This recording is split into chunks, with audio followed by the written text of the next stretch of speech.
Bonjour et bienvenue dans la saison 1 du podcast EducCare. S'arrêter, prendre du temps pour soi, revisiter, questionner ce qui nous anime, nous inspire, changer de regard, retrouver l'essentiel au cœur de nos vies, tout un programme. Chaque premier lundi du mois, nous tenterons avec mon invité de vous emmener sur ce chemin. Quand l'écriture devient automatique, la complexité du geste graphique est rapidement oubliée. Oubliez cette tension dans la main, dans le bras. Oubliez cette lenteur d'exécution.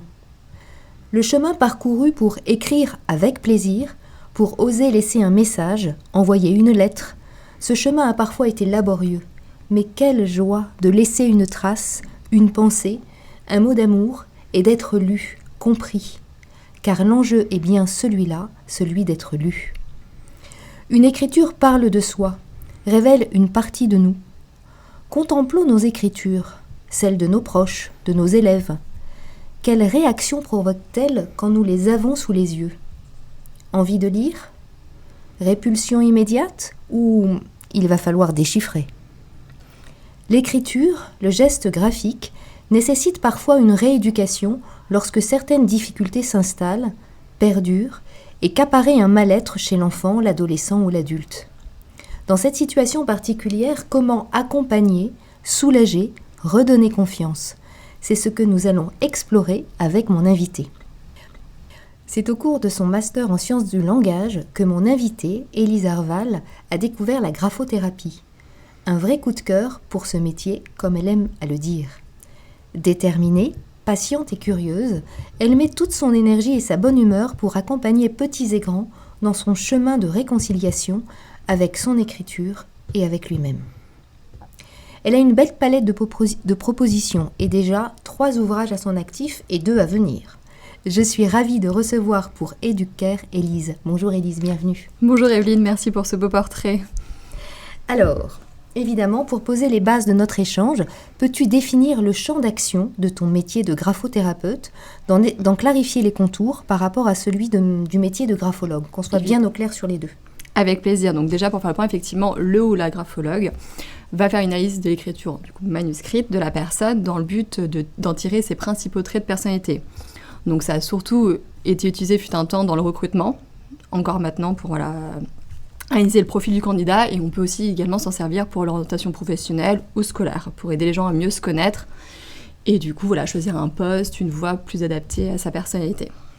Alors que la graphothérapie, donc effectivement l'origine est l'écriture, le point commun, donc il y a des termes qu'on va retrouver dans les deux métiers, mais là c'est une rééducation de l'écriture.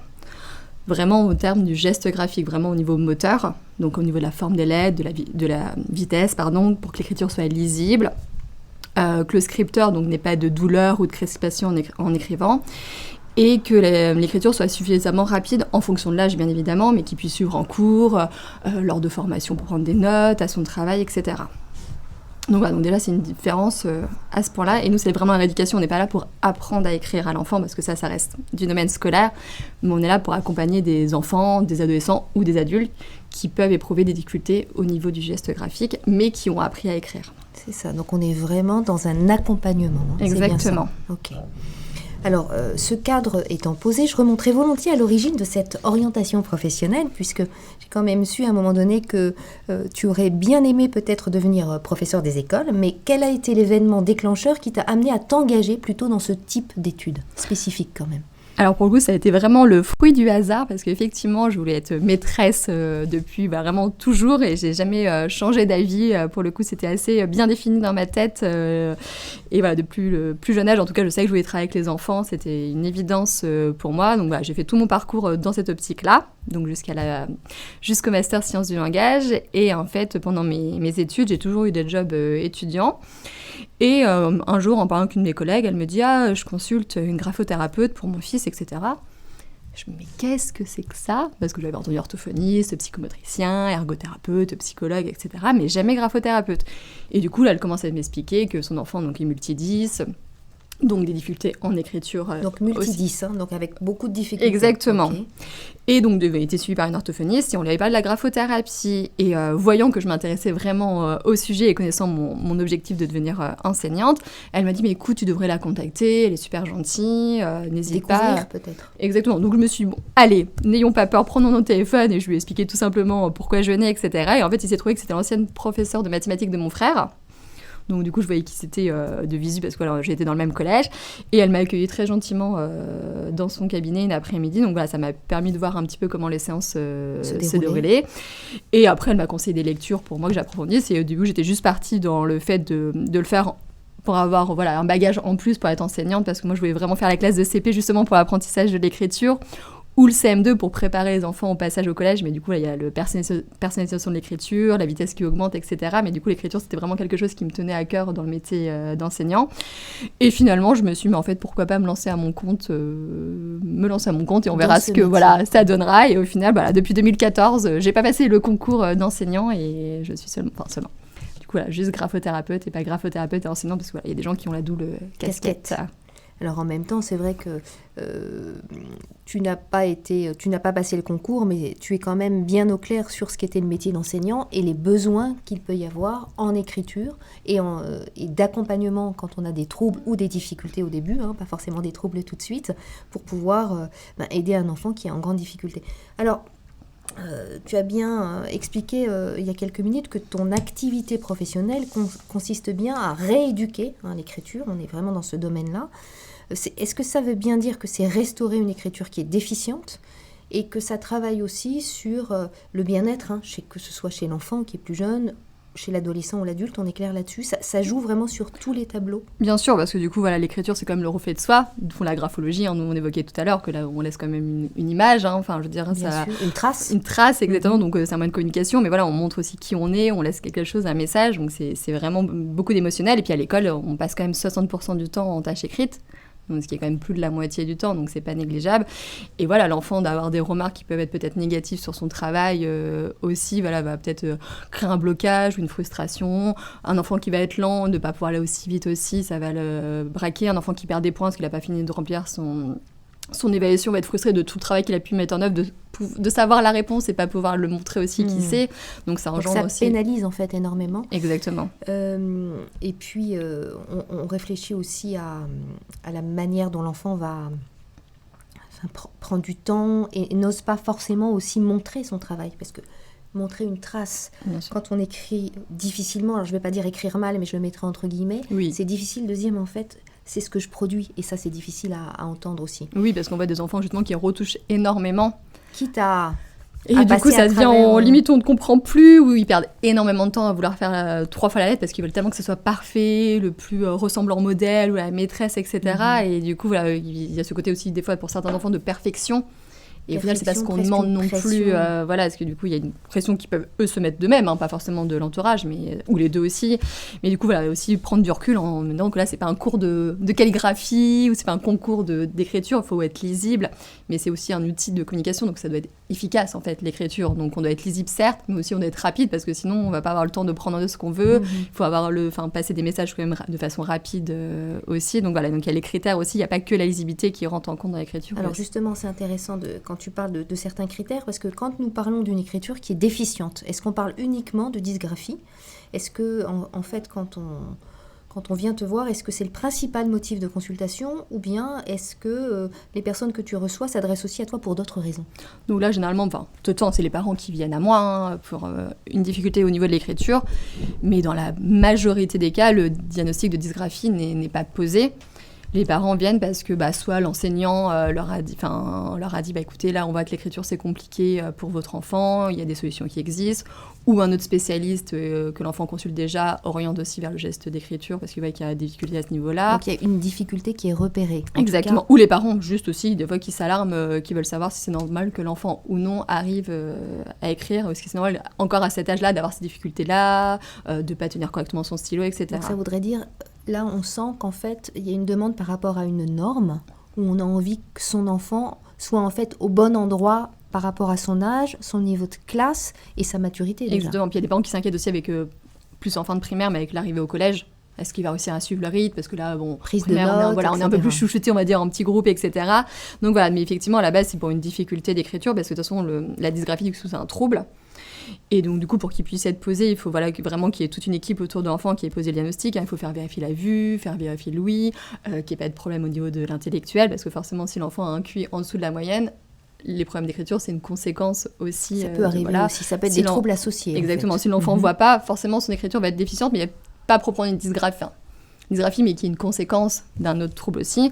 Mais voilà, on peut juste avoir une difficulté d'écriture et avoir besoin d'un petit coup de pouce, et du coup, avec un accompagnement, du coup, tout rentre dans l'ordre, et voilà, comme on pourrait avoir un coup de pouce sur l'écriture, pour les mathématiques, pour n'importe quelle matière. Quelle que soit, en fait, la matière, ce qui fait qu'on est vraiment dans l'ordre d'un apprentissage et d'une rééducation liée soit donc à une difficulté, on va dire, ponctuelle, voilà, exactement. soit un trouble qui peut être révélé à un moment donné. Et du coup, là, pour le trouble, il restera toute la vie. Donc, effectivement, une rééducation peut faire que le trouble ne s'empire pas, on va dire, ne s'aggrave pas, et c'est fait pallier avec des aménagements, tous les aménagements raisonnables qu'on peut mettre en place pour aider l'enfant, avoir du temps supplémentaire, avoir plus de texte à trous, de ne pas devoir recopier toute la poésie, mais la moitié et l'autre là-bas, il faut les copier. Donc c'est réduire peut-être le texte écrit pour moins fatiguer l'élève. Exactement, pour pas qu'il soit en double tâche, parce que s'il doit toujours se concentrer sur la forme des lettres, il va pas pouvoir se concentrer sur l'orthographe, il va louper un bout du cours parce que il va pas entendre la maîtresse, ça va le fatiguer beaucoup plus aussi. Donc voilà, mettre des aménagements pour qu'il soit vraiment noté sur ses compétences, ce qu'il sait, et pas sur l'écriture, qui est pas ce qu'on note réellement. Quand on fait un devoir des géo, c'est pas la qualité de l'écriture qu'on note, mais le contenu. Mais c'est le contenu qu'on va noter. Exactement.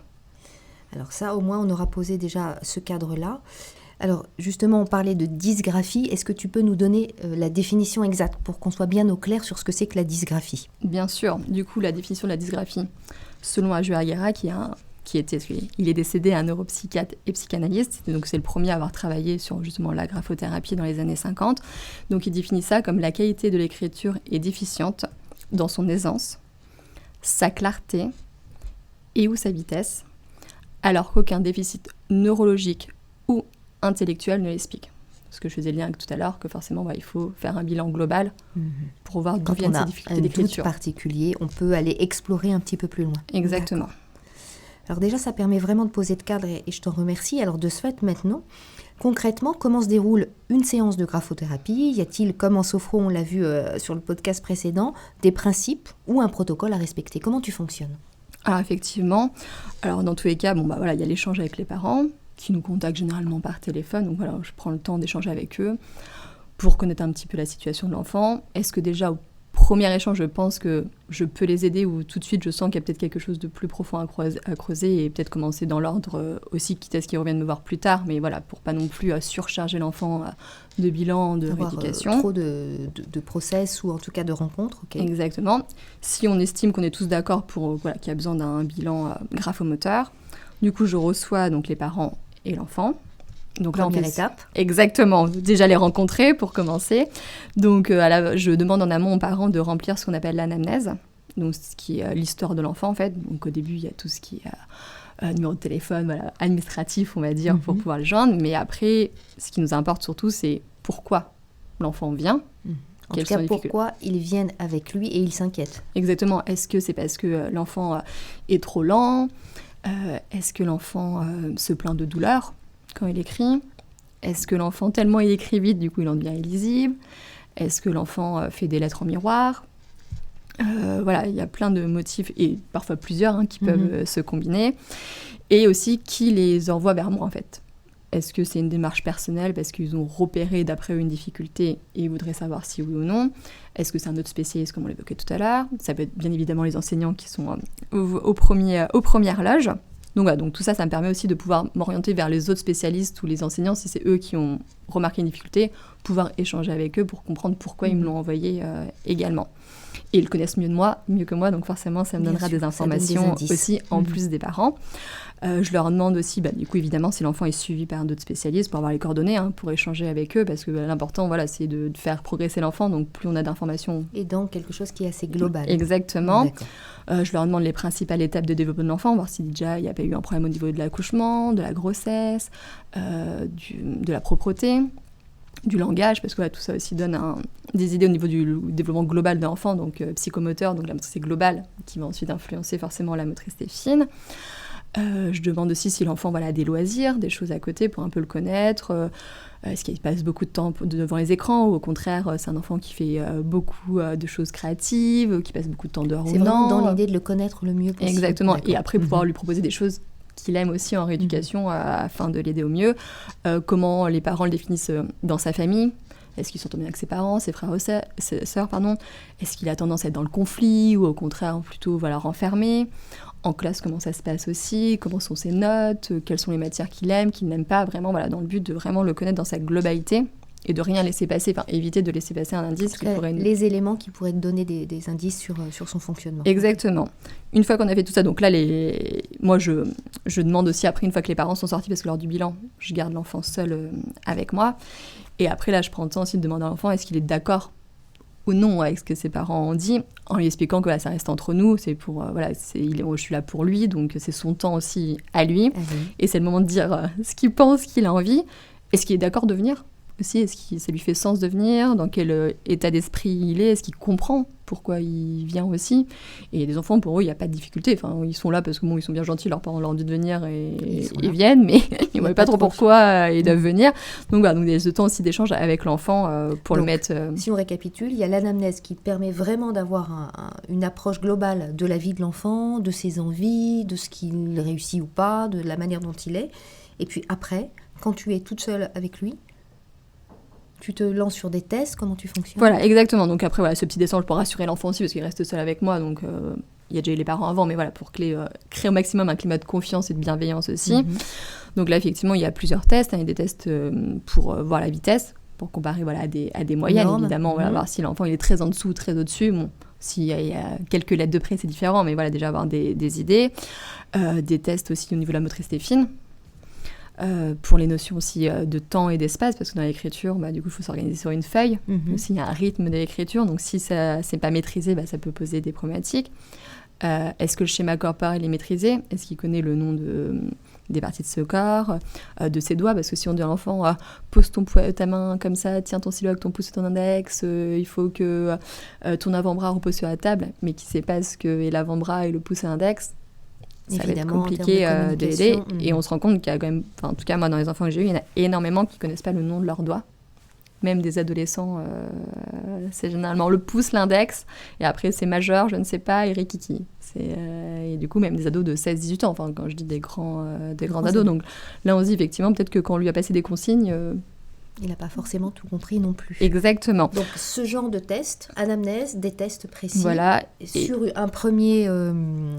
une première séance, et donc après... Et du coup, le plus important, quand même, une test pour voir si l'écriture présente des caractéristiques d'écriture dysgraphique. Là, on ne parle pas de l'enfant, parce qu'il n'y a pas tous les tests qui ont été faits, mais est-ce que l'écriture présente des signes de quelqu'un qui pourrait... déjà repérer. Des choses, etc., pour voir... Et du coup, pour aussi orienter la rééducation, si c'est plus juste une difficulté ou si on tend plus vers un trouble aussi. Et une fois que tout ça est fait, donc j'envoie un compte-rendu aux parents pour leur expliquer quand même ce que j'ai fait et ce qu'on peut mettre en place, même aussi au niveau de la posture, leur expliquer qu'il ne peut-être pas positionné correctement, son stylo n'est pas tenu correctement non plus, son bras n'est pas bien placé, ce qui peut expliquer aussi des difficultés. Ou le fait d'avoir mal. Exactement, des crispations, les mains moites, etc. Et ensuite, on part sur des séances du coup qui dure 45 minutes environ. Pareil, là je reste seule avec l'enfant. Après, il y a certaines collègues qui prennent les parents. Moi aussi, ça peut en fonction des profils, mais généralement, ils sont plutôt seuls avec le professionnel. Et vraiment, elles sont adaptées à l'enfant par rapport à sa problématique, par rapport à son âge, par rapport à ses centres d'intérêt, à son caractère, etc. Le but est d'être le plus personnalisé possible pour qu'il soit d'autant plus partie prenante et motivé à venir. Donc ça reste vraiment très ludique et pédagogique. On essaye de se baser au maximum sur ses centres d'intérêt, dont l'important de l'anamnèse, de connaître s'il a des choses qu'il aime particulièrement pour déjà préparer des séances sur ces thèmes-là. Et après, il n'y a pas vraiment de séance type. Après, ça dépend vraiment de l'enfant, de l'âge, de où on en est aussi dans la rééducation. Mais disons qu'il y a toujours un temps d'accueil. Comment il va, est-ce qu'il y a des choses qu'il a envie de poser aussi pour faire la transition entre... C'est aussi un temps de dialogue, j'imagine. Exactement. Un temps d'écoute qui permet de faire le sas entre... la vie d'avant et la rééducation. Parce que voilà, si on voit que l'enfant est agité, mais si on ne l'a pas demandé pourquoi, peut-être que voilà, s'il l'aurait posé, qu'il nous aurait expliqué je me suis disputée avec un tel, ou on a perdu mon match de foot, ou une petite fille, j'ai perdu ma bague préférée, etc. De pouvoir accueillir ses émotions, ça permet aussi qu'il soit mieux dans la rééducation. En tout cas, plus détendu et prêt à faire les petits exercices que tu vas lui proposer. Exactement. Et du coup, après, on travaille sur plein de choses, les formes de base de l'écriture, la motricité fine, ce que je disais tout à l'heure, schéma corporel, la représentation spatiale, la forme des lettres. Dans ce que tu dis, ça veut dire que quand on est dans une séance, on peut aborder... il peut y avoir plusieurs petits exercices différents pour justement ne pas lasser l'enfant, j'imagine. Exactement. Comme ça, on touche un peu à tout. Sur des temps assez courts pour que ça reste aussi, qu'il y ait du rythme. 45 minutes, c'est long quand même déjà, non ? Ça passe vite. Parce que 45 minutes, alors évidemment, si on a sans arrêt le stylo, le scripteur, peu importe, ça peut être très long, mais j'imagine que dans ce que tu fais, il y a peut-être des activités où on ne tient pas forcément le Oui, il y a très peu d'activités au final où on tient le crayon, ça reste vraiment très ludique. Voilà, exactement. Okay. Non, généralement, même ça, ils ont plutôt tendance à dire que ça passe vite. Super. On a vu une séance concrète pour une rééducation, on va dire, avec des difficultés de base. On ne parle pas de troubles, il faut quoi ? 4-5 séances, plus que ça ? On parle de moyenne de 10 séances, mais c'est vraiment très, très variable. En fonction des parce enfants. Que les enfants qui avaient des énormes difficultés, au final, c'était très rapide parce qu'ils sont très motivés, parce que les parents aussi sont vraiment partie prenante de la rééducation, ils ont vraiment leur rôle à jouer aussi, à maintenir les conseils donnés aussi à la maison. Si je leur dis, par exemple, il faut faire attention au A, de le former comme ça, s'ils surveillent aussi comment fait l'enfant le A, lui rappelle, lui remonte les modèles, etc., ça va aider. S'il y a un problème au niveau de la motricité fine, que je demande de faire des petites activités, que l'enfant les fait régulièrement, forcément, ça avancera plus vite aussi, parce qu'il faut automatiser aussi tout ce qui a été vu. Donc c'est vrai que ça dépend aussi du contexte, s'il y a d'autres difficultés, comment l'enfant est en rééducation, comment l'enfant met en place ses conseils à la maison et à l'école, et est-ce qu'il les autres confiance personnes peut-être aussi dans ce qui se vit, parce que j'imagine que dans ce temps de séance-là, il y a aussi besoin donc à la fois d'être écouté, d'être accompagné, puis de reprendre confiance d'une certaine Exactement. manière. Ça joue aussi. C'est une confiance qui est mutuelle à la fois et qui se crée aussi avec la famille. Oui, c'est important que tout le monde soit là, puis que tout le monde valorise l'enfant au maximum, le moindre progrès, etc., qu'on mette l'accent sur tout ce qui est positif, justement, pour garder cette motivation et cette envie de progresser. Mais du coup, les parents ont un rôle important à jouer dans la rééducation. Alors, quand on est dans ces premières séances, véritablement, dans quel état d'esprit sont les personnes que tu reçois, que ce soit un enfant, un ado, un adulte, quand tu les accompagnes ? Est-ce qu'ils sont... Alors, tu disais tout à l'heure qu'ils ne mesurent pas forcément pourquoi ils sont là, mais est-ce que certains peuvent arriver dans une forme de gêne ? Il y a de la honte, il y a de la culpabilité parce que je ne sais pas vraiment écrire, il y a de la frustration, il y a peut-être une souffrance qui est là. Comment tu accueilles cette charge émotionnelle, en fait ? Comment tu travailles dessus ? Alors effectivement, il y a tous les profils, on va dire, que tu as cités juste avant. Il y a des enfants qui veulent pas écrire parce que de toute façon, ils pensent que maintenant ils sont incapables, de toute façon qu'ils n'y arriveront pas, que personne ne peut les aider. Donc du coup, là, ils ont vraiment... Il y a un blocage. Les enfants, au contraire, qui sont hyper contents d'être là parce qu'ils se disent enfin on a compris, m'aider. Voilà, exactement, on a compris que je le faisais pas exprès, que j'avais vraiment besoin d'aide, donc ils sont vraiment d'autant plus motivés, etc., parce qu'ils veulent vraiment montrer le maximum pour que je puisse les aider, qui me disent tout dans les moindres détails, etc. Donc là, c'est d'autant plus facile parce que ils nous donnent plein d'infos et puis on sait qu'ils ils sont motivés, plus que motivés. Il y a des enfants, ils savent que leur écriture est pas terrible, mais ils arrivent à se relire. Ils se contentent c'est pas un problème, en fait. Ils se contentent de ça, même s'ils voient qu'il y a des camarades que c'est mieux, ils voient pas trop le problème, et puis surtout qu'ils se disent, certains se disent que plus tard, de toute façon, ils vont écrire sur les tablettes, sur les ordinateurs, etc. Donc pourquoi s'enquiquiner, entre guillemets, à faire tous ces efforts, alors qu'au final, on va finir sur un ordinateur ? Donc, j'entends leur discours, mais après, je leur explique évidemment, pour ce type de profil, pourquoi c'est important d'apprendre à écrire à la main, qu'est-ce qu'apporte l'écriture manuscrite et l'écriture tapuscrite, qu'évidemment, il ne faut pas bannir ni l'un ni l'autre. Après, il y a tout un dialogue aussi autour de ça. Et il y a des enfants aussi qui sont complètement démotivés, comme on disait, qui sont contents, qui sont volontaires sur le principe, mais qu'on sent qu'il faut vraiment leur redonner confiance en premier, parce qu'ils ont déjà été issus par énormément de spécialistes, pas forcément pour l'écriture, mais pour d'autres choses. Donc là, ils disent encore un spécialiste, donc ils y vont, mais... ça fait beaucoup de prise en charge. Ils ont l'impression de faire que ça, en fait, passer leur temps libre chez tous les médecins, les spécialistes possibles. On pourrait avoir presque une démesure en disant on a tellement repéré de troubles ou de difficultés qu'il faut absolument que ça soit pallié tout de suite, alors que ça peut être aussi, tout simplement, une évolution tout à fait normale, entre guillemets, d'un enfant, où il grandit, il apprend au fur et à mesure, et peut-être que s'inquiéter trop vite ou trop tôt, pas forcément non plus la bonne attitude. Non, c'est pour ça que déjà moi je rassure les parents en leur disant que voilà, bon, j'entends qu'il y a peut-être une difficulté, mais chaque chose en son temps aussi, on va déjà se recevoir, se voir, discuter, voir comment ça progresse. Et identifier si jamais la difficulté ou le trouble. Exactement, et l'enfant, je propose vraiment un cadre bienveillant en disant qu'il n'y a rien qui est noté, qu'il n'y a aucune note, aucune pression d'objectif non plus. C'est juste une rencontre et pour voir un petit peu comment vont les choses. Et que là, moi je suis vraiment là pour les aider de partir d'où ils sont et les accompagner à leur rythme vers où j'ai envie d'aller, mais voilà, qu'on ira étape par étape, que voilà, s'ils y arrivent un jour, que le lendemain ils n'y arrivent plus, que c'est compliqué, qu'ils ne comprennent pas, c'est pas grave, on le dit, on le refera autant de fois. L'idée c'est de garder, comme tu dis, un cap et après de tranquillement avancer en fonction de la motivation, de l'envie. Exactement. Et puis des progrès que fait au fur et à mesure l'enfant qui t'est confié. Voilà, et puis vraiment de partir de qu'est-ce qu'il nous donne pendant la séance aussi, de prendre au maximum sur lui. Et vraiment, voilà, c'est le côté vraiment, le rassurer à chaque fois et vraiment valoriser, justement, comme on disait tout à l'heure, mais c'est vraiment super important, je mets l'accent dessus, de valoriser le moindre petit progrès et de mettre en avant tout ce qui est positif, tout ce qu'il sait faire, exactement. Et voilà, dire, regarde, tu sais déjà faire tout ça, et le rassurer que tout le monde n'avance pas au même rythme, que lui, il est peut-être très fort en vélo, ou très fort en natation, ou très bon en maths, et que son voisin ou sa voisine, son frère et sa sœur, ils sont peut-être meilleurs en écriture, mais ils sont pas aussi bons donc chacun a ses talents. Exactement. Et que du coup, c'est pas grave si on n'est pas le meilleur en écriture, c'est pas une fatalité non plus, ça veut pas dire qu'on ne va pas y arriver, qu'on n'est pas une bonne personne, c'est deux choses différentes aussi. De pouvoir vraiment séparer un peu les choses, mais en tout cas valoriser, on retiendra ça en termes de valorisation. Exactement. Alors dans cet accompagnement que tu fais, global de cette personne, de la personne que tu accueilles, une fois encore, que ce soit un enfant, un ado, un adulte, peu importe, en tout cas tu reçois, est-ce que parfois tu détectes des troubles qui sont associés, alors ça peut être des troubles comportementaux, il peut y avoir d'autres troubles 10 dont on parlait tout à l'heure, est-ce que de ce fait ça t'arrive de réorienter un patient ou de travailler en synergie avec un autre professionnel? Comment tu fonctionnes si jamais tu repères des choses qui ne sont pas forcément dans ton cadre professionnel?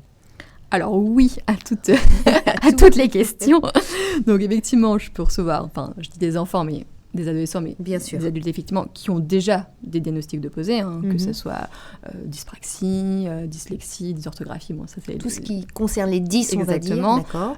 Des troubles de l'attention avec ou sans hyperactivité aussi qui peut être posée, des enfants trisomiques, Asperger, autistes, etc. Ils peuvent vraiment avoir tous les profils. Donc soit le diagnostic est déjà posé, donc moi ça me permet d'avoir déjà cet élément qui est très important pour parce que je vais pas avoir les mêmes objectifs forcément avec ce profil d'enfant qu'avec un enfant neurotypique évidemment.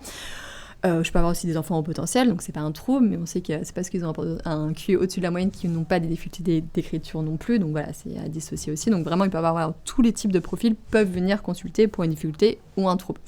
Après, il y a des enfants qui viennent avec aucun diagnostic, et effectivement, là, je peux orienter parce que j'ai l'impression qu'il y a quelque chose, que je voudrais être sûre aussi, parce que ça sort de mon champ de compétences et je voudrais vérifier, pas passer à côté de quelque chose. En prenant bien peine de dire aux parents que moi j'ai repéré ça, mais que je n'ai aucune idée s'il y a un 10, un trouble de l'attention, mais que j'aimerais creuser, me questionner. Et déjà j'en discutais les parents, est-ce qu'ils avaient déjà mis des choses en place, est-ce qu'il y a déjà eu des bilans qui peut-être qu'ils m'auraient pas dit ou oublié, est-ce qu'ils étaient déjà dans cette démarche-là, ils s'étaient déjà posé des questions, est-ce qu'ils ont déjà parlé avec un autre spécialiste, vraiment. Et dans le but de dire, c'est pas le but de poser une étiquette, mais c'est de comprendre au mieux l'enfant et son fonctionnement, pour pouvoir lui proposer les accompagnements et les aménagements le plus adaptés pour justement que ça ne l'impacte pas au niveau scolaire, mais aussi au niveau de l'estime de soi.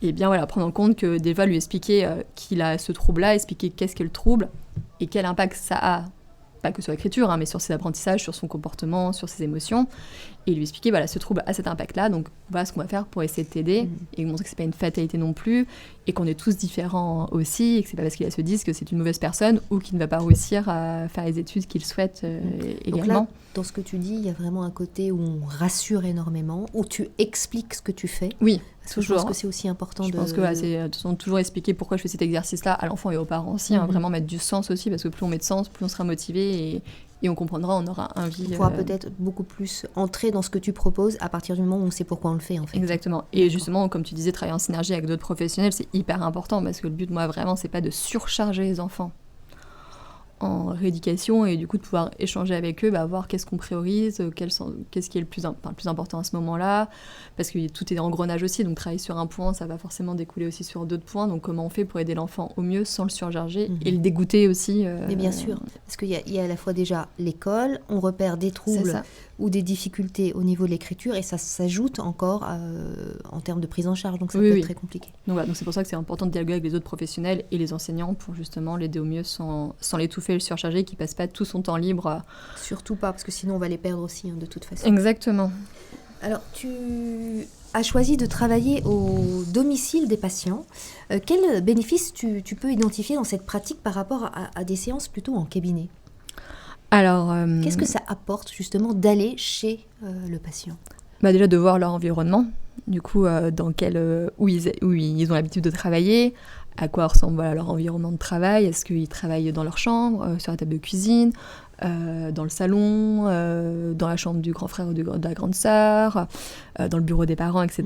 Voir si le mobilier est adapté au niveau de la taille de l'enfant aussi. Ce qui peut jouer aussi, bien évidemment. Est-ce que l'endroit est passant, bruyant, est-ce que c'est lumineux ou non, toutes des choses qui ont un impact sur l'écriture. Donc déjà, ça permet moi de leur proposer des solutions pour adapter un espace de travail adapté à l'enfant et à ses particularités, parce qu'il y a des enfants qui peuvent travailler dans le bruit, ça dérangera moins que certains enfants aussi.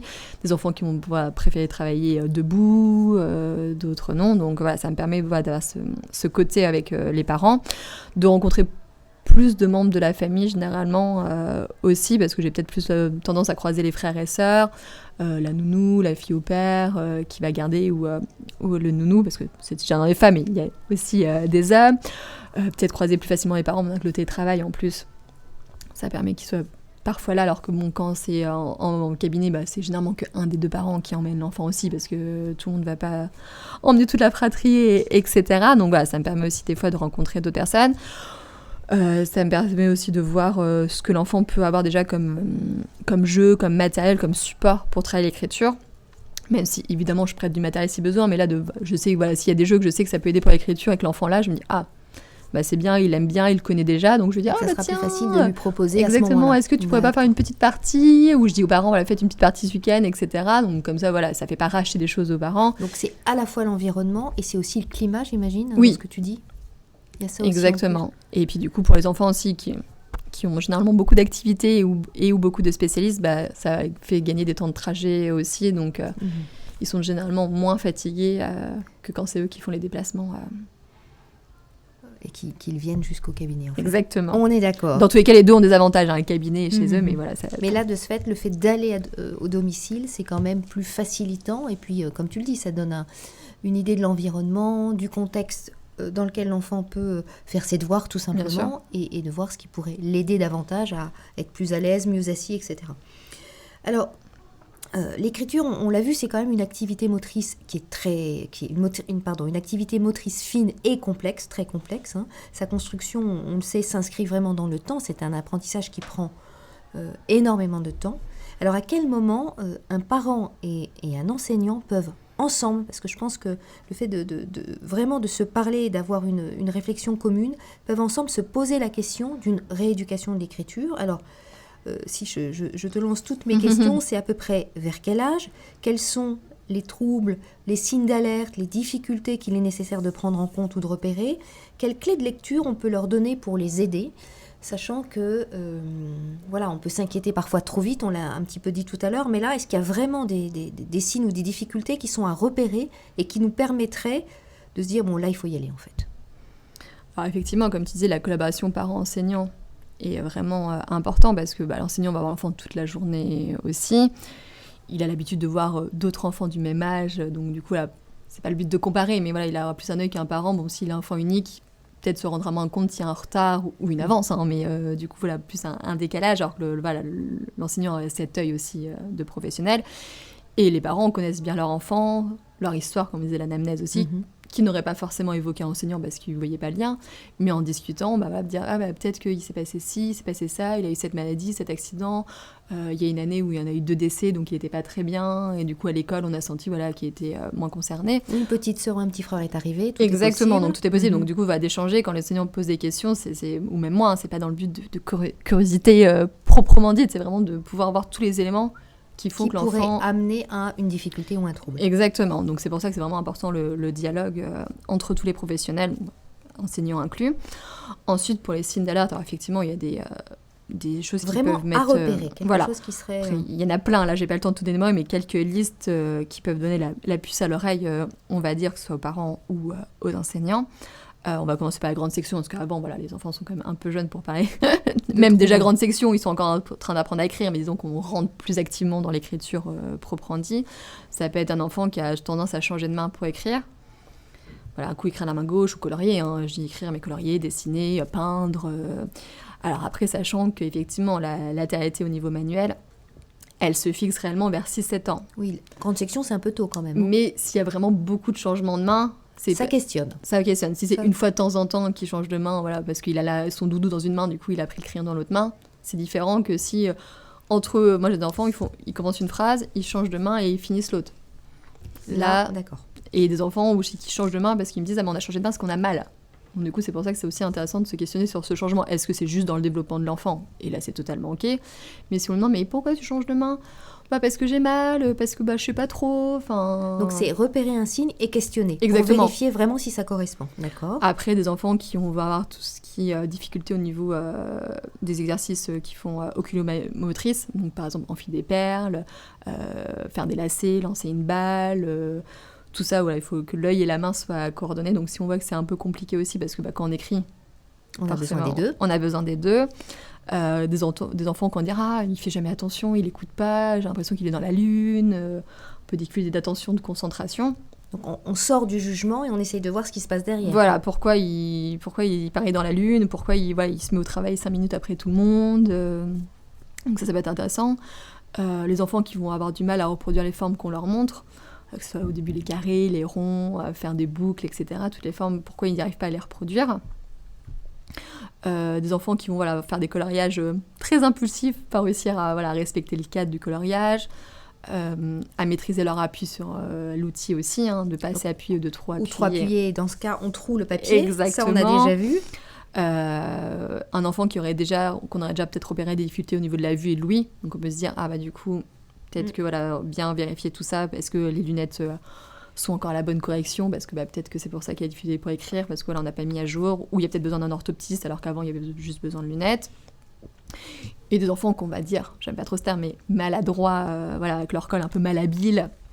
Et donc du coup on voit que déjà que la motricité globale est compliquée au niveau de courir, l'enfant qui se prend toujours les pieds dans ses pieds, qui fait renverser son verre d'eau, etc. Donc on peut se dire, après les enfants qui ont plus besoin de temps pour se développer, mais pareil, puce à l'oreille, est-ce que... En tout cas, on peut, au fur et à mesure, quand on repère certaines difficultés, de se dire, tiens, ça pour l'instant je le note, et on verra si ça évolue. Exactement. Si au fur et à mesure de l'année, les choses se posent, pas de problème, ou si c'est récurrent, et dans ce cas, on peut questionner. Donc ça, c'était pour la grande section. Et surtout qu'il y a les enfants de début, de fin d'année. Aussi. Donc, oui, parce que à cet âge-là, que ça fait une grande différence, donc il y a ça aussi à prendre en compte dans l'esprit de tous les professionnels et des parents. On est de décembre ou de janvier, on est d'accord. Exactement. Et après, quand on rentre vraiment dans le début de l'apprentissage de l'écriture, donc plus là, du coup, CP, voire CP-CE1, on va dire. Exactement. Donc un enfant... pareil, qui a encore du mal avec sa droite et sa gauche, tout ce qui est notion d'espace, c'est un peu compliqué. Il y a des adultes qui ont encore des difficultés. Évidemment. Un enfant dès qu'il va falloir écrire, il évite toutes ces situations d'écriture, il y a toujours une bonne excuse, un truc à faire, il fait retarder le moment. Il ne se met pas peut-être dans la tâche aussi, quand c'est une tâche écrite. Okay. Et qui va tout faire pour la retarder le plus rapidement possible. Des fois chercher le conflit pour justement pas... c'est pas grave, du coup tu feras pas tes devoirs et voilà. Ça c'est intéressant ce que tu dis aussi. Ça veut dire qu'il peut y avoir vraiment des stratégies d'évitement pour ne pas entrer dans l'écrit. Ce qu'on pourrait prendre pour il n'a pas envie, il n'est pas motivé, etc. Mais ça peut masquer autre chose. Donc là c'est aussi un indice intéressant, y compris en CP-CE1. D'accord. un enfant, même plus jeune, mais qui se plaint de douleurs de gêne, donc là on le voit plus parce que l'enfant écrit, le rythme est quand même plus concentré, donc voilà, qui dit j'ai mal, je suis pas bien, c'est pas aisé, enfin voilà, qu'on sent on sent que c'est difficile pour lui et que on sent vraiment une gêne. Un enfant qui va pas réussir à positionner correctement sa feuille, son cahier, voilà, avoir une posture où est la marge aussi. Ça, souvent, on se pose la question, mais qui travaille à l'envers. Donc voilà, tout ça, enfin voilà, qui, comme on disait, parce que du coup, les notions d'espace, ça rentre en compte pour où est la marge, comment c'est ces lettres, comment on les lit entre elles, etc. Et puis toutes les difficultés qu'on a vues en grande section, si elles sont encore là. Bien sûr. Évidemment. Donc en fait, on a cette récurrence, c'est-à-dire on repère certaines choses en grande section, ça continue ou pas, on voit ce que ça donne. Quand on bascule en CP CE1, on peut retrouver ces difficultés ou pas, on peut en trouver de nouvelles. Et là, une fois encore, on questionne pourquoi ou est-ce qu'on n'irait pas vérifier un petit peu si on a vraiment des inquiétudes. Et c'est pour ça que c'est important, comme je disais, un dialogue avec l'enfant, parce que parfois, il n'arrive pas à mettre des mots, mais parfois, si. Et en tout cas, voilà, et même lui, de voir qu'on l'écoute, qu'on lui demande pourquoi il n'y arrive pas, qu'est-ce qui fait qu'il a mal, est-ce qu'il a repéré que c'était avec un certain stylo ou quelque chose. Et ensuite, donc, une fois qu'on va dire que voilà, CP1 est passé, donc les années clés d'apprentissage de l'écriture, même si ça continue au-delà, comme on en parlait tout à l'heure, mais voilà, qui sont vraiment ciblées plus sur l'écriture. Un enfant qui ne va pas réussir à augmenter sa vitesse d'écriture, qui va réussir à écrire, mais que ça va lui demander un temps fou. Sans forcément non plus une production extraordinaire. Oui, voilà. Alors, après, il y en a certains, justement, comme on parlait un peu du perfectionniste, qui vont écrire très lentement parce qu'ils veulent que les lettres soient parfaites. Et les enfants qui, malheureusement, vont écrire très lentement et en plus avec une écriture pas forcément très lisible, pas à la hauteur, en tout cas, du temps qu'ils mettent pour écrire. Des enfants qui vont manquer de lisibilité avec ou sans problème de vitesse, mais voilà, que l'écriture va être plus ou moins lisible, voire illisible, dans certains cas. Des enfants qui vont ajouter, oublier des lettres, inverser des lettres. Donc là, c'est pour ça, c'est aussi intéressant de voir si à l'oral, c'est pareil. Donc c'est pour ça, voilà, de prendre tout... On découpe un peu plus large en termes d'éléments qu'on peut... Exactement. D'indices. Un enfant qui va avoir du mal à copier un texte du tableau ou de la feuille à son cahier. Et encore une fois, toutes ces douleurs, crispations qui peuvent ne faire que augmenter parce que forcément, la quantité et la rapidité augmentent. Donc ça peut aussi accroître encore ces douleurs qui jusqu'à là étaient plus ponctuelles ou moins fortes et qui là deviennent peut-être vraiment handicapantes aussi. Et du coup, qui peuvent impacter la lisibilité et la vitesse aussi parce que plus on a mal, moins on va écrire vite aussi. Et donc, du coup, après, il y a plein d'autres critères, mais voilà, certains... Déjà là, je trouve que ça brosse vraiment un portrait intéressant et ça donne des signaux, entre guillemets, en se disant, on repère, on voit si c'est récurrent, si ça perdure, et si à un moment donné, on en a d'autres qui apparaissent, ou si ça se calme, et dans ce cas, on questionne. Mais en tout cas, c'est repérer et questionner, et voir avec un professionnel si nécessaire. C'est toujours important de comprendre d'où viennent ces troubles aussi. Alors, quand on commence une rééducation comme ça, suite à des difficultés ou des troubles, puisqu'on a bien vu qu'il pouvait y avoir les deux, est-ce que si on est dans l'idée des difficultés, c'est un peu plus rapide que lorsqu'on rééduque des troubles de l'écriture? Est-ce qu'on est OK là-dessus? Il faut plus de temps ou est-ce qu'on n'arrivera pas forcément à pallier les troubles? Alors, s'il y a un trouble, il y aura toujours une différence par rapport à un enfant qui n'aurait pas de trouble. Après, certains qui vont réussir plus à pallier parce que le trouble va être peut-être moins fort, et peut-être pas associé, ce qui est assez rare, mais voilà, il y a certains qui n'ont pas d'autres troubles associés, mais si forcément l'enfant a d'autres troubles associés, d'autres difficultés, ça va être d'autant plus compliqué pour lui. D'accord. Donc c'est pour ça que voilà, c'est pas des rééducations à l'infini. Au bout d'un moment, l'enfant il a donné le maximum de ce qu'il pouvait aussi. On lui a donné toutes les astuces, etc. Qu'il a compris. C'est pas une question de pas comprendre la plupart du temps, mais c'est qu'il ne peut pas les mettre en place parce qu'il y a des difficultés au niveau neurologique, etc. Et donc là, le but, c'est de trouver les aménagements les plus appropriés pour l'aider vraiment au mieux, l'aider à avancer dans son parcours. Exactement. Alors, on a parlé des difficultés qu'on pouvait repérer, identifier, etc. On va revenir un petit peu sur le CP, parce que c'est quand même une classe assez charnière. Et puis, on a quand même des enseignants qui se posent vraiment, que ce soit en grande section CP, CE1, vraiment ces questions-là. Alors, est-ce que déjà, tu peux nous donner des conseils pour choisir l'outil scripteur adapté en fonction de l'âge?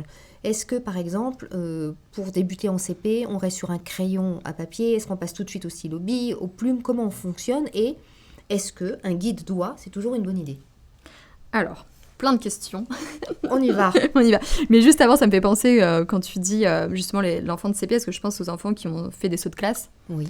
Et généralement, c'est que tendance grande section CP qu'on saute parce que l'enfant est très en avance au niveau de la lecture et du langage. Mais pas forcément au niveau de l'écrit. Et pas au niveau de l'écrit, c'est pour ça que je voulais mettre ça en avant, parce que donc effectivement, pas de souci, un niveau langagier, c'est ok, lecture, c'est au top, vocabulaire plutôt riche, etc. Sauf que voilà, comme on disait, l'écriture c'est quelque chose qui s'apprend aussi, c'est un entraînement, et surtout c'est une faculté psychomotrice. Et du coup, là, on ne peut pas vraiment aussi sauter des étapes dans le développement moteur de l'enfant. Donc, évidemment, l'enfant peut être plus stimulé, avoir plus une tendance aux activités motrices fines, etc. Mais on ne peut pas non plus lui demander d'écrire aussi vite qu'un enfant de CE1, alors qu'il n'a pas fait son entraînement de CP, on va dire, au niveau de quantité d'écriture. Donc, voilà, quand il y a des sauts de classe aussi, prendre en compte que l'enfant, certes, il a sauté la classe, mais il reste à l'enfant d'un âge de 7 ans et que ses camarades ont 8 ans. Donc, on ne peut pas forcément lui demander les mêmes choses non plus. Et pour en revenir à ta question sur les stylos, donc déjà, on va partir du général et après je répondrai aux questions plus précisément. Déjà, éviter les stylos à billes. Parce que, alors, il y a des stylos à billes de toutes les qualités, évidemment, hein, mais le stylo à billes, le fonctionnement, c'est qu'il fonctionne avec une bille. C'est comme dans le nom l'indique. Et pour qu'il fonctionne le plus correctement possible, il faut que la bille soit au contact de la feuille. Et donc, du coup, ce qui incite à une tenue de l'outil à la verticale pour que l'encre coule, et que la bille entière soit au contact de la feuille afin que ça fasse une encre fluide et que ça accroche pas sur le papier, etc. Et c'est pas la tenue conseillée. Généralement, l'outil repose dans le premier espace entre le pouce et l'index. Donc là, ça favorise une tenue du stylo moins adaptée. Donc déjà, faire attention à la qualité des outils qu'on achète. Donc je ne dis pas d'acheter des stylos plumes ou des stylos des stylos roller, etc., des prix astronomiques. Mais voilà, entre des choses qu'on trouve en farfouille, où on voit que les débits d'encre ne sont pas réguliers, qui vont se casser facilement, etc. Et quand on a déjà un enfant qui a des difficultés, autant lui rajoute. Voilà, d'accord. Exactement. On peut aussi essayer de privilégier des outils avec un antidérapant, pour ce côté justement confort, pour que ça soit plus agréable à tenir, à maintenir. Un peu en forme triangle, c'est ça ? Pas forcément, non, juste avec par exemple un caoutchouc. D'accord, sur les stylos. Pour la tenue. Exactement. D'accord, pour pas que ça glisse. Exactement. Après, effectivement, les formes triangulaires peuvent être intéressantes pour aider l'enfant. Faire attention aussi au poids de l'outil. Pas choisir un outil trop lourd parce qu'il faut quand même le tenir tout au long de l'écriture. Et une largeur d'outils adaptés aussi. Pas avoir un stylo très large. On avait des stylos, moi, quand j'étais petite, avec 1000 couleurs dessus. Donc, ce qui est très sympa, hein. Donc, pour écrire un titre ou faire un petit dessin, ça va, mais on peut écrire toute la journée avec ces types d'outils non plus, parce que c'est complètement disproportionné à la taille de notre main et impossible à faire un mouvement des doigts avec un outil qui fait 5 cm de diamètre. Donc, faire attention à ça aussi. Effectivement, pour le CP, je préconise le crayon à papier, voire le porte-mine si l'enfant arrive à maîtriser sa pression, parce que comme le porte-mine, plus fragile qu'un crayon à papier, mais si l'enfant a une pression qui sait maîtriser, qu'il a un appui correct sur son outil, ça peut être aussi un outil super intéressant parce que ça fait un tracé général plus fin. Il n'y a pas besoin de le tailler, alors que le crayon à papier, ça rajoute côté où il faut le tailler, parce que s'il n'est pas bien taillé, ça peut être un peu compliqué. Mais effectivement, c'est un bel outil parce que ça glisse généralement.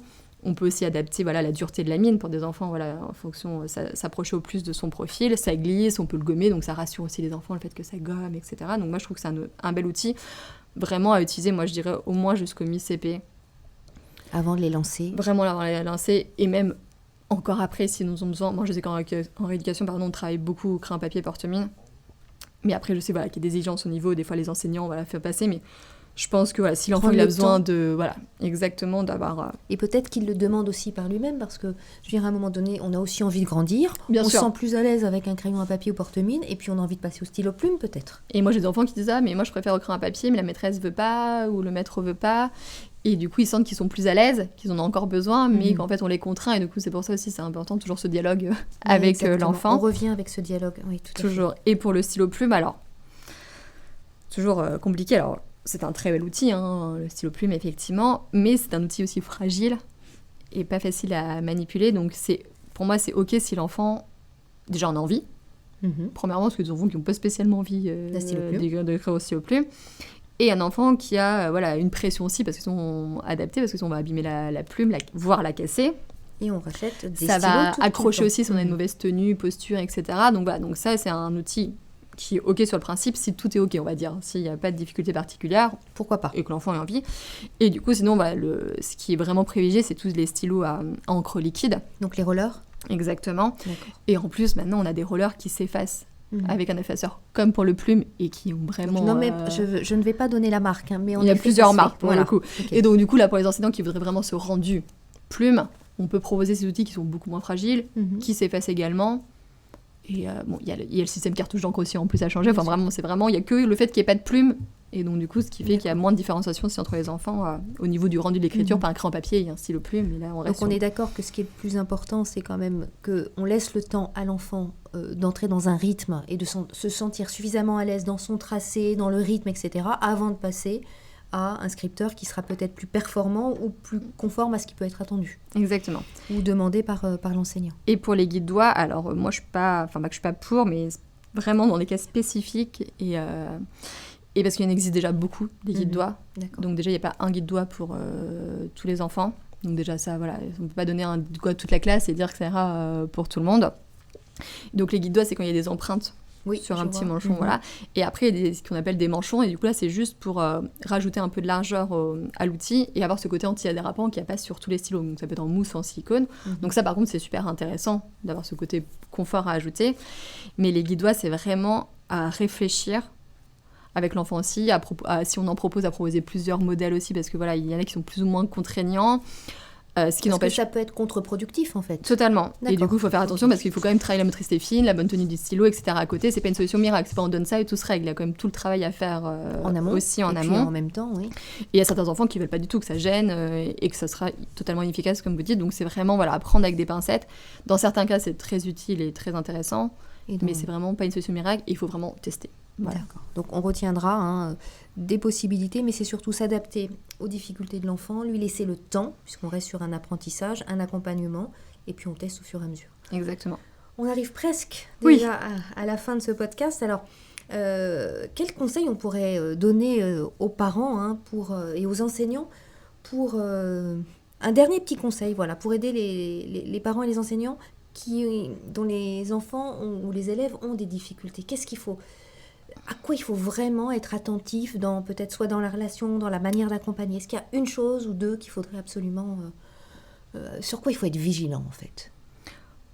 Déjà, laisser le temps à l'enfant d'apprendre, comme on le disait depuis le début, c'est vraiment un apprentissage long et complexe, l'écriture. Et fatigant. Donc vraiment, qui épuise vraiment, d'accord. Donc vraiment, et que tous les enfants avancent à leur rythme aussi.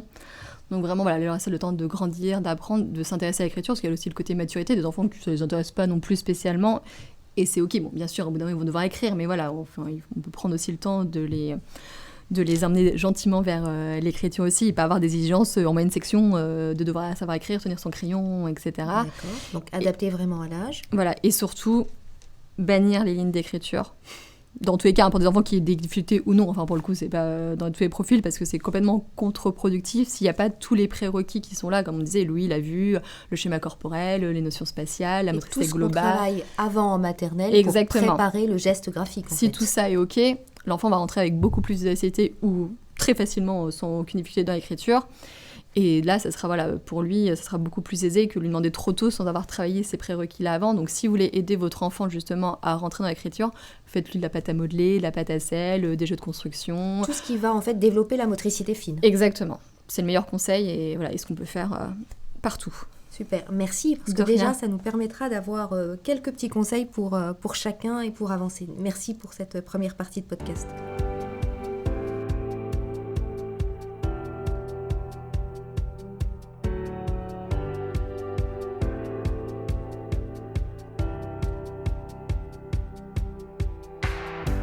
Comme dans tous nos podcasts, à la fin, on est toujours sur des petites questions encore plus personnelles et plus intimes. Donc, comme on est sur un podcast où on essaye de prendre soin de nous, de s'arrêter, de prendre un peu de temps pour soi. Aujourd'hui, toi, comment tu prends soin de toi? Ce qui te ressource, ce qui te donne, ce qui te repose, ce qui donne de l'énergie. Comment tu fonctionnes pour récupérer? C'est une bonne question. Du coup, j'essaye de me tenir à faire... au moins 10 minutes de méditation par jour, de prendre un temps, vrai temps de pause, etc. Et de vraiment voir tout ce qui a pu se passer de positif dans ma journée, parce qu'il se passe toujours des choses bien. Et du coup, pour essayer, je le fais avant de me coucher pour finir sur une bonne note, même s'il y a des tracas, mais de ne pas rester sur le négatif, on va dire. Et après, moi, j'adore Paris, du coup, où j'habite, et me balader à Paris en vraiment avec les yeux d'une touriste, vraiment prendre le temps. S'émerveiller. S'émerveiller, parce que j'adore Paris, mais on est toujours en train de courir, et du coup, des fois, de juste sortir, se balader, Esperne et revoir les monuments comme si c'était la première fois, c'est vraiment quelque chose qui me fait détend. du bien, et surtout la nuit, enfin le soir en tout cas. Et après, j'adore toute la vie des spectacles, dès que besoin de faire quelque chose de distrayant. Je trouve qu'on a de la chance d'avoir beaucoup de théâtre, de one-man show, etc. Donc je trouve que c'est toujours un bon moment. Pour te ressourcer. Exactement. Et redémarrer. Super. Justement, tu parlais de spectacle. Est-ce que tu as un coup de cœur, alors qu'il soit littéraire ou une exposition, un film, quelque chose à partager, avec lequel tu aimerais bien communiquer et bien sûr, du coup, je vais beaucoup au théâtre, moi, et il y a plein de pièces qui sont bien, mais j'ai été voir une des dernières pièces d'Edouard Baird, un super monologue, et que j'ai vraiment trouvé super, et très drôle, très émouvant, beaucoup d'émotions en peu de temps, et du coup, je vous le conseille vraiment. On mettra les références. Il est vraiment super, je trouve que c'est un homme merveilleux. Donc on regardera et on vous mettra ça évidemment aussi pour aller plus loin. Et puis, est-ce qu'il y a une personne ou des personnes qui actuellement t'inspirent et qui te donnent envie encore d'aller plus loin, d'être toujours dans cette curiosité, cette envie, ce rythme ? Exactement, oui, parce que du coup, effectivement, quand on travaille à son compte, on est souvent tout seul. Ce qui est bien et pas bien, c'est des avantages et des désavantages, mais des fois, quand on a des motivations, c'est pas toujours évident. Et du coup, j'ai eu une collègue, mais maintenant qui est devenue plus une amie qu'une collègue, Sylvie Portas, avec qui je travaille, qui est psychopédagogue et consultante en réflexe archaïque, et qui s'intéresse aussi à tout ce qui est intelligence et émotionnelle. Et je trouve que c'est tellement vraiment une personne à qui j'aurais envie de ressembler sur le pro et le perso, parce que je la trouve toujours bienveillante. Et vraiment, qui prend toujours le temps de trouver les mots justes pour nous réconforter, nous rebooster, que ce soit moi en tant que sa collaboratrice, quand on a des élèves en formation, là on travaille sur un projet de livre, etc. Et je trouve que c'est vraiment quelqu'un qui applique vraiment ce qu'elle dit aussi, et que je trouve vraiment toujours positive, en tout cas. Et cohérente. Et cohérente, et douce, vraiment je trouve que donc, j'aimerais t'apporte ça en fait. Et je trouve toujours, et qui est passionnée, et du coup qui en devient passionnante donc elle aussi. entendra le message oui, j'espère. Je sais qu'elle écoutera, parce qu'elle a écouté les autres, alors je lui dis pas comme ça. Ça sera la surprise en disant elle inspire. Eh bien, Élise, un immense merci pour ce temps. Alors, si on avait à reprendre un petit peu les choses pour conclure et redonner les quelques pistes, eh bien, c'est justement se donner le temps de l'apprentissage, de ne pas forcément vouloir aller trop vite, d'identifier en effet parfois les difficultés, mais prendre ce temps pour vérifier que ce soit vraiment des troubles ou des difficultés, de faire confiance à son enfant. Ça, je pense que ça reste vraiment important, de l'aider à grandir, et puis de lui dire en effet que quand on apprend à écrire, ça peut être fatigant, ça peut être fastidieux, ça peut être lent, mais quel bonheur de pouvoir être lu après par quelqu'un et d'envoyer des petits messages. Exactement. Donc on reviendra un petit peu sur l'ensemble. On vous remettra tout de toute façon dans le Pour aller plus loin. Vous aurez une fois encore le site de Élise Arval, vous aurez les livres qui ont été écrits, et puis peut-être d'autres petites surprises. Avec en plaisir. tout cas, nous vous remercions, et moi je te remercie beaucoup d'avoir pris ce temps avec nous, et on vous dit à très bientôt. Merci. Au revoir et merci.